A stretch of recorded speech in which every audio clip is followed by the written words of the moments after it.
it's a really dynamic process of changing, and you guys helped me through that. But the consistent was I didn't sit in silence. If it ramped up, I tried not to panic, try to distract myself, turn on a new sound or do something different. Give us a summary of where you are today and where you were when you needed help from our team. Yeah. Hello, everyone. So I am at a 2 out of 10 now. I started at a 9 out of 10.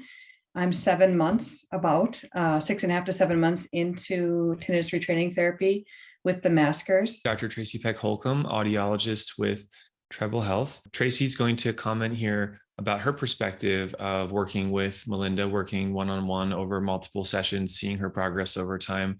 So I want to let you two guide the rest of this conversation here for the next 5 minutes.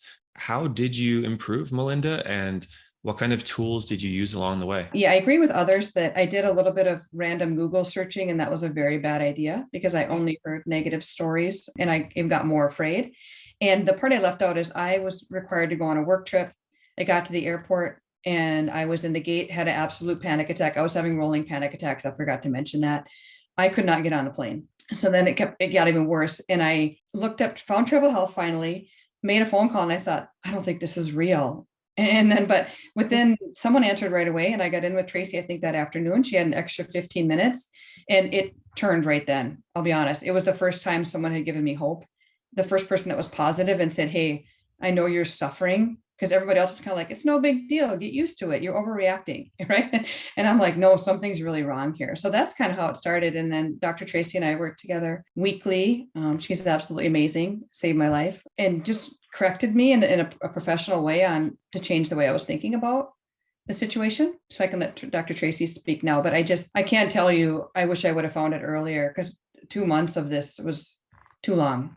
2 months untreated was way too long. Hi, Melinda. Hi. Sorry for jumping in late. I was finishing actually with a patient. So yeah, I mean, I think when we first started, it was that initial session was really about just, which I say a lot of times in those initial sessions, just like, if you're leaving with anything from this call today, I want you to leave with, there are things you can do. There is hope. This can get better, And I think just even planting that seed when patients have been told by many other professionals, there's nothing you can do. You just have to learn to live with it. All of that narrative, which is super dismissive and not helpful when someone is in that state, right? That elevated state of just like complete overwhelm with it. And then from there, yeah, we saw each other weekly, and it was just building. It was building upon each week, little bits at a time. And we fit her with her ear level devices, got that going. And Melinda, what was your experience with that initial sort of getting those on and starting to use those and stuff, especially compared to, because you had tried other devices before, and kind of what the differences were maybe with that, if you want to speak to that a little bit? Yeah, there's a unique part of my story, because I had found maskers online, but I went into an audiologist and I kind of begged him to order these for me. And he had never used them before for that, just a local audiologist. And so I had only one right ear device, and it was white noise, which now, because it didn't work for me. Some people, maybe it does, but it was not working for me. And so when I started working with Dr. Tracy, I got both ears. And so people know my story. My left ear stopped. Like, I hope that happens to everybody, but my left ear stopped, and then my right ear stayed really intense, but it would move around my brain, especially in the first few weeks. And then that stopped happening. It's actually not even in my ear anymore. It's somewhere in my brain, which is, I can't think about it too much. I'll get a little disturbed or caught up with it. So really unique, but I felt like, nothing against the audiologist, but Tracy's an expert in this, and I trusted her, and I felt like I'm going to follow what she says. So I tried to wear them 24 hours a day, and we can get into the mornings. And so there's certain things I struggled with that she helped me with, but I was very diligent. I had a different sound during the day than at night. We had to tweak it to pink noise, and you were able to adjust it. And then I stopped being so hypersensitive to it. But the first one I had didn't work at all. And it just, the person didn't know how to help me. And it was kind of frustrating, because I spent $3,000 on just the one device. So, and I think that the reason I wanted to have you just talk about that a little bit is because I think, again, this term sound therapy is thrown around a lot, and just throwing on a random sound for one person, it really is customized. It really is individualized to each person, what the sort of context is around their tinnitus. And even if you only perceive tinnitus in one ear, really, the best practices would be to wear two, because the auditory system is a binaural system. So we know that there's multiple pathways that are involved.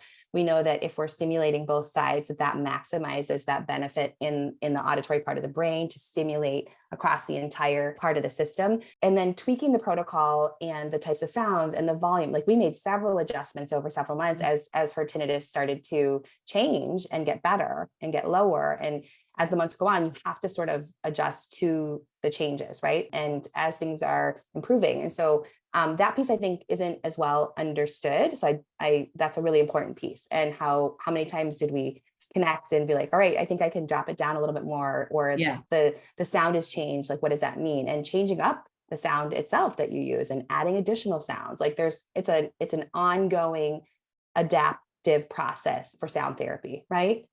Yeah, it was so fun because I don't want to say fun. The first part was really grueling. I mean, this is a gritty process. I'm not going to tell you it's not gritty. It's gritty. You gotta dig deep. But so whenever we would lower it, it was like, there's a marathon, not a sprint, but it was like you passed mile 2, right? And then we get so excited. And then I told Dr. Ben the other day, I didn't even know if I had the app on my phone anymore. Like the brain is amazing, right? And so, but yeah, we lowered it 3 times.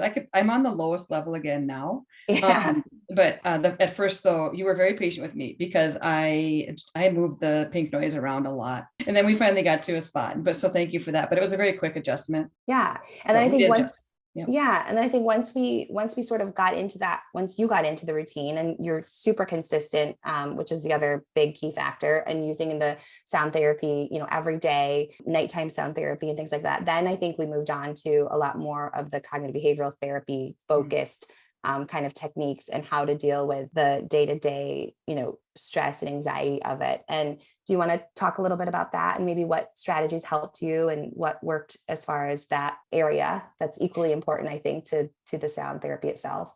Yeah, it is. And I'll admit I'm very, very type A, very black and white. And so I was probably a tough patient, but I had it set in my head that it was incurable. Well, guess what? There's lots of things in our life that are incurable, but we live great lives, mental health, eyesight, all kinds of addiction, right? We live great lives, even if, so you helped me with the ultimatums I was giving myself and the timeframes I was holding myself to. In the mornings when I woke up, I would get because sometimes my maskers would run out of battery, right? So I would get very depressed the first few months in the morning. I'd wake up and I'd be like, I can't do this another day. I possibly can't. So you helped me say, hey, it's okay. Get either charge them a different time or get a different sound therapy going. And I got up and right to the gym. And that was okay to say, hey, I'm not going to listen to this right now. I'm going to do something else, because I had to give myself permission that I didn't need to check in on it, but I was hyper checking in and where was it at in my brain? And so I really had to back off, and I was absolutely dead set on I was going to get back to silence. And that's not reality. You do have silence because you're not thinking about it. Right? It's how we think about the terminology. How I thought about the terminology was really big. And then just the flying for work. You told me it's going to be fine. It's probably worse anticipatory. It was totally fine to fly. It was actually better, but I had to trust you and I had to believe you because I wasn't going to have another panic attack at the airport. Yeah. And I didn't. I've flown 5 or 6 times since then. No issue. Yeah. And I think, but we worked, it was like, that was a goal, right? So it's constantly the goal line is always moving. So as patients are progressing through these stages of habituation, the not only does the tinnitus change, but also what changes is the goals that you're setting, right? So like as we were working together over the course of those months, it was like, okay, this has definitely improved and I'm still struggling with this, or I definitely feel like this has gotten better, but I have this work trip coming up and here are my concerns about that. And working through those using some of the CBT tools, really working on neutral thinking, neutral frame of thought. You mentioned kind of the mornings being a challenging time. And so, coming up with strategies around that, right? Not just sitting in bed ruminating about it, like let's get up and do something and engage in an activity that's positive and helpful, honestly, for stress reduction too. And so it's constantly kind of adapting and like working together. It really is a collaborative process. I think it's a lot of back and forth. And certainly as a provider, we're giving a lot of guidance and coaching and support, but honestly, Melinda did the bulk of the work, like as all patients do. And because she was consistent with that and really like with her type A personality, put in all the time and was super consistent with it. Like she's getting those results. And it wasn't overnight. it's taken probably longer than she wanted to, but has made significant, incredible progress. So I'm super happy to have her sharing her story tonight. And Melinda, talk to us about your daily habits when you still are in this mindset of, all right, today's a new day. I need to do things. I need to set up certain things to help me with my tinnitus treatment.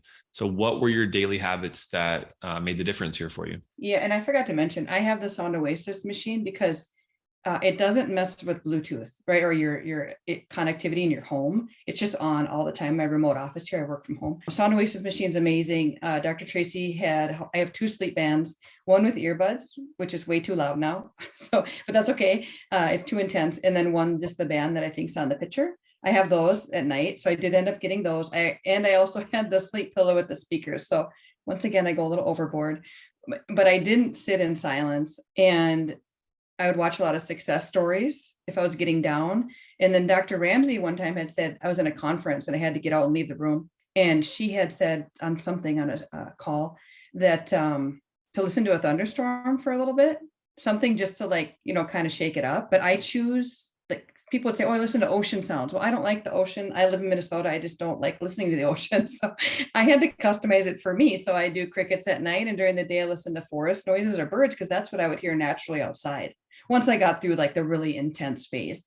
And so it's a really dynamic process of changing, and you guys helped me through that. But the consistent was I didn't sit in silence. If it ramped up, I tried not to panic, try to distract myself, turn on a new sound or do something different. I'll admit I didn't always follow the protocol that the sound is less than the tinnitus, because maybe for 10, 20 minutes, I would set it a little higher. And that worked for me. And then I would back it down because I just needed a relief in the moment to get my nervous system to calm down. Probably not ideal, but I did change that a little bit.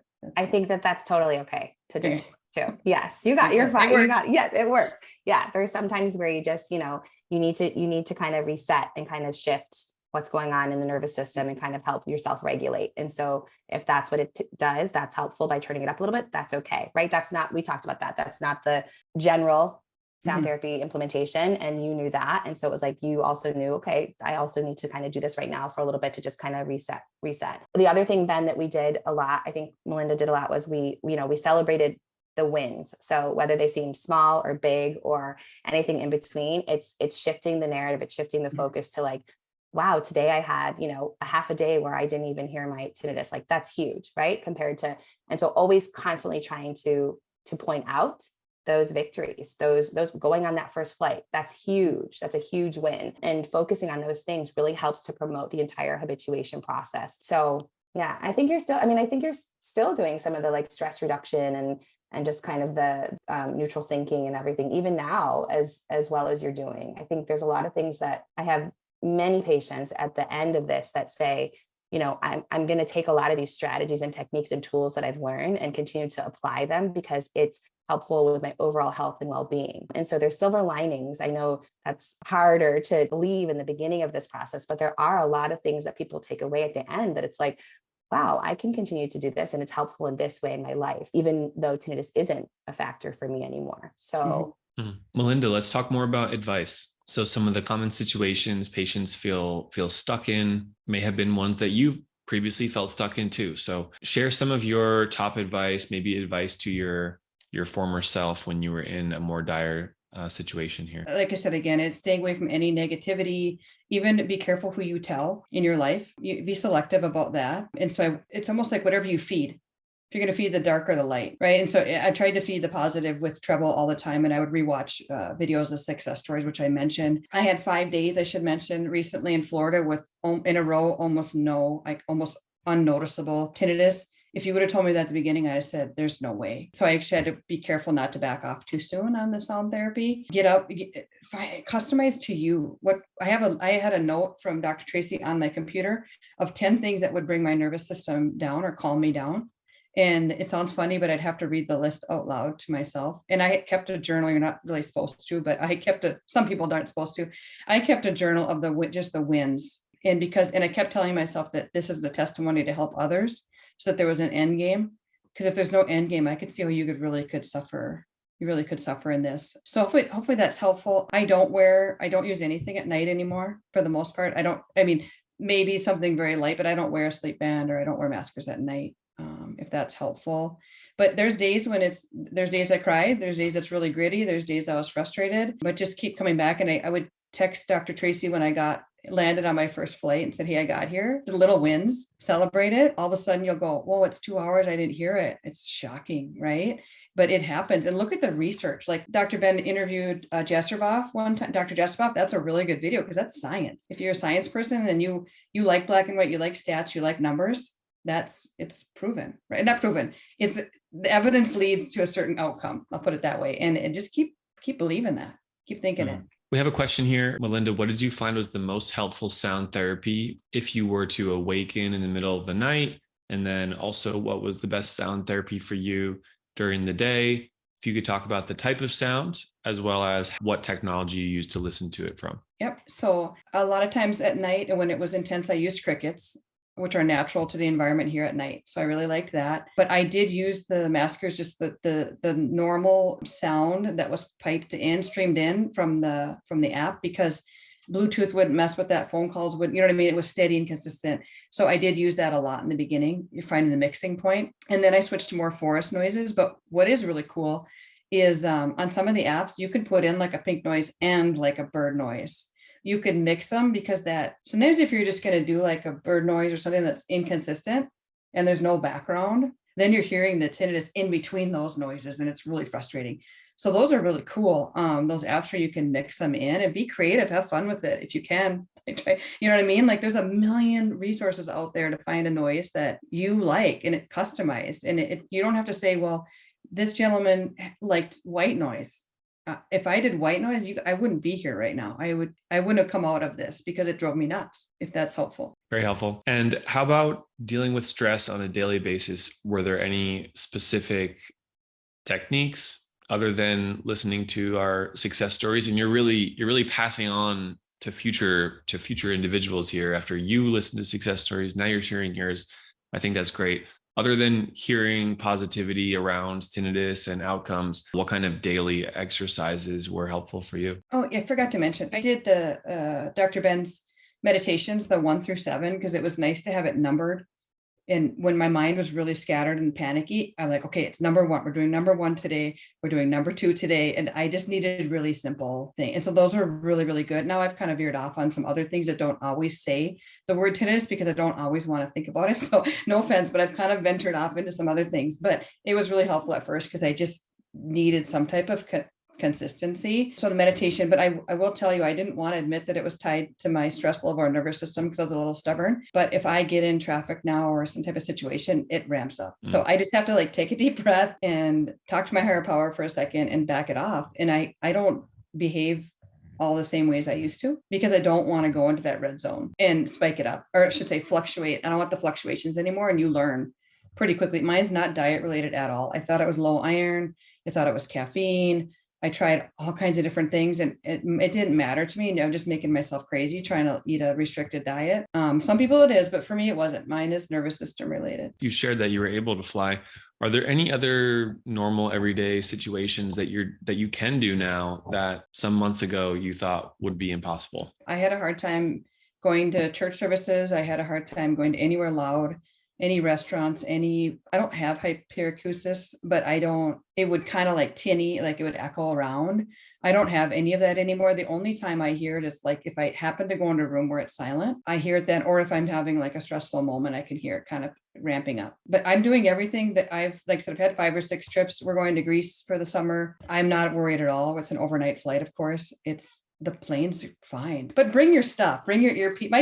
When I started, my purse was full of like stuff recommended by Treble Health. I had earpiece, I had my mask. I had all kinds of things just to be calm in my list. And it, like I said, the airplane's a non-issue. I can't think of anywhere I don't go now. I don't avoid doing anything. Love to hear that. Dr. Tracy, any final words on your perspective of seeing Melinda go through this process and how it can help others going through tinnitus? Last thing I was going to say is that towards the later stages, Melinda and I definitely talked about this, where, when you start to feel better, it's really common to start to taper off and slack off of doing some of the things, like the consistent things that we know help with the stress levels, the anxiety levels, the sound itself. And so in the later stages, I feel like it's actually even more important to really double down on being consistent with those strategies, right? And it's like, oh, I know I've had a really stressful day and I can sense that my tinnitus or my tension is starting to kind of rise.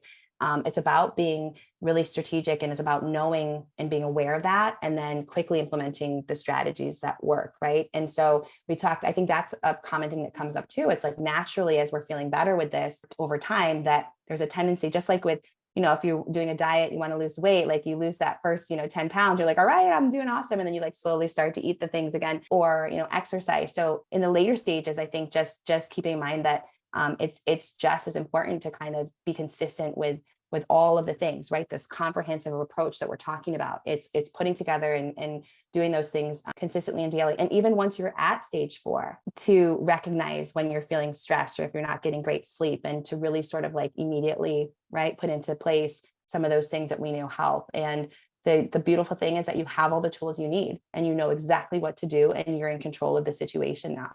And that's a big piece of it. So Melinda is like joy to work with. So happy that she's where she's at.